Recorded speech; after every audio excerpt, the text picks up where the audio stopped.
I think Russian business is ready. And I was here roughly 5 years ago introducing our tools and methods. And I think people were surprised that they exist. And now that our standards are available in Russian language and they've been slowly adopting over the few years, we're seeing a large uptick in the adoption of our tools and methods. I'm excited that some of your bigger brands are now looking at us and thinking, how can we become more sustainable in our projects?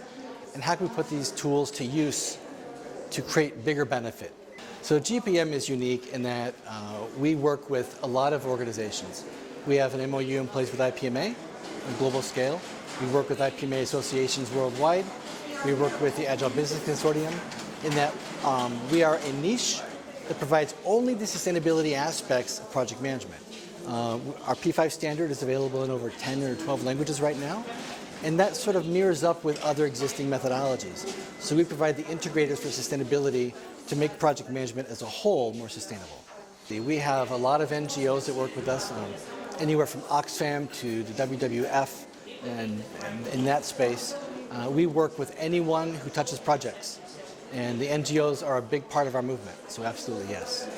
Media is crucial, and in the past 5 years in my country, we keep hearing the words media is the enemy of the people. That's not true.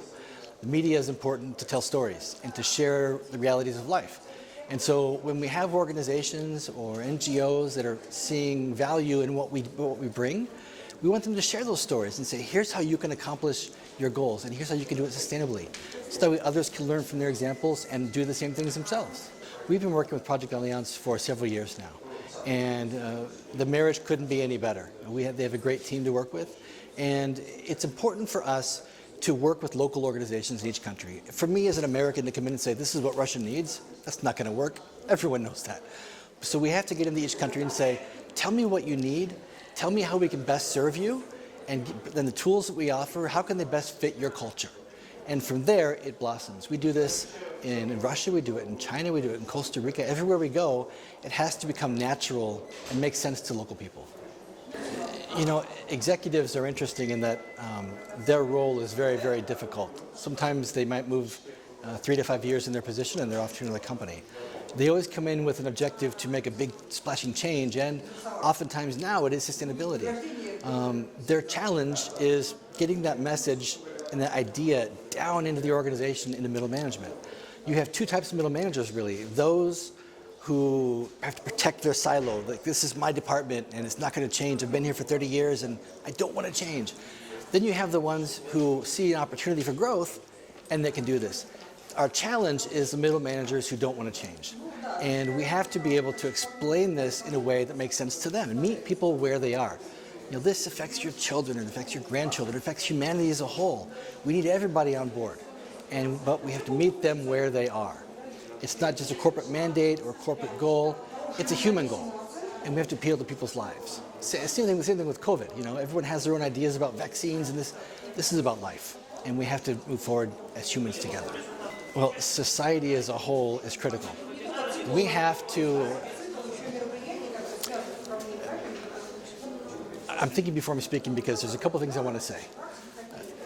I strongly believe and I see that consumers will purchase sustainable products and spend more money to do so because they believe in them. It's also important that organizations make those products available.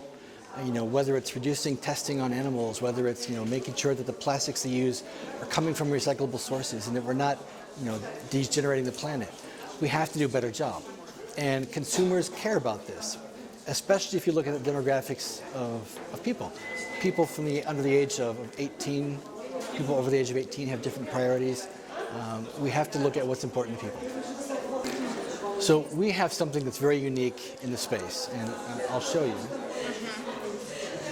It's called 360. And in the project management world, everyone wants to get certified as an individual. No one certifies projects. And for an organization, they want to know, is my project good? You know, so there are opportunities for organizations to get assessed and certified, but not projects. And so what we've done is we've built a model to look at a project from intake to delivery to handover and say, this project is sustainable from the business case to handover and beyond.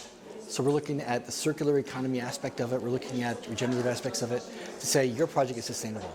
And so companies can now take their projects and have them certified as sustainable.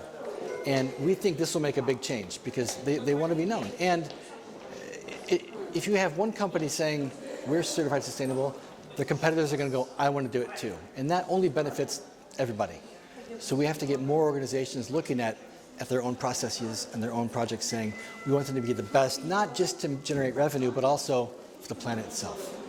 So the SDGs are wonderful, but they're also somewhat problematic in that they make everyone aware that there's things we can do, but they're very top-down, and also no one's close to achieving them. When I was with one of the authoring committees, I worked on SDG number 12, and I started off working on climate action. And when I sat down with the working group, the first thing that happened was they said, we'd like to thank our sponsor, and they named the sponsor, and I abruptly got up and walked out of the room. Because that sponsor was doing harm where I live, and it was pretty bad. And so I cannot be part of a working group that is sponsored by an organization who doesn't actually act sustainably. I said, so we're defeating our own purpose. So I worked on another one instead. And what's important to know about the SDGs isn't that I support them or that a company likes the little pins or the logos and says, we're doing this. It's how. What KPIs and measures are you putting in practice that you can directly map to that SDG, and how are you reporting on it? And that's why at GPM, our standard, which is available in Russian, maps to the SDGs. If you do our practice, you'll know exactly how you're supporting the SDGs. And that translates into annual reports, into shareholder documents. You can say proudly, we're supporting the SDGs, and here's how we're doing it. I find that each country addresses the SDGs differently, and it's important that people understand that you don't do all of them at once. You pick which ones you can do, and you really go after those. So whether it's climate action or responsible consumption or whatever is important to you, it's important that you do it really well. For example, coastal countries will look at impacts of water quality because they're impacting the water. What's important to China isn't important to the US, isn't important to Russia. We're all different. Costa Rica is heavy on climate action. So it just depends really on what's pressing matters exist in that country. I will say, though, that Russia is doing really well. And the reporting coming out of Russia is really good. I think that your president has put his foot down, as he can, and has made it a very strong impact, saying that this is important to Russia. And it's important that all the countries take that same step, and not all of them do enough. And not to poke fun at my former president, but I will. President Trump didn't care about them. And he slashed all the funding. He exited the Paris Accord, which was crazy.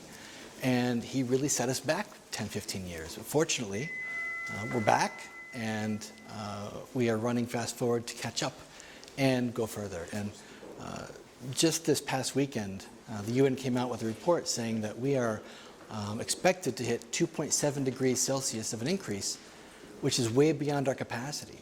And unless all the countries are able to reduce our emissions immediately and start regenerating ecosystems, we're all in trouble.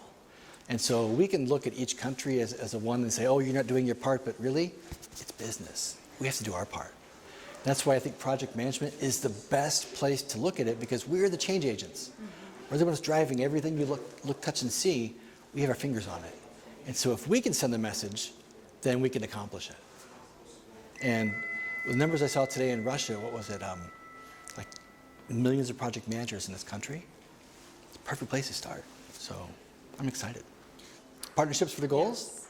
That's one that doesn't really get discussed enough. And there's not enough to it. But partnerships for the goals is important because we have to break down the walls of my company, your company, my IP, your IP. It's humanity and it's people. We have to be able to find ways to work together, not ways to not work together. As much as I'm not a fan, Elon Musk is great at this. All of his IP is public. Take it, do better than I did. And that's the way I want to be. All of our materials are free. Come get them. They're in all the languages. Come get them, use them, just take the tools. Because we don't have much longer. We have 11 years until cataclysmic issues are going to be facing humanity with climate change. We have to act now. Now's not the time to say, mine, it's ours, right? It's ours.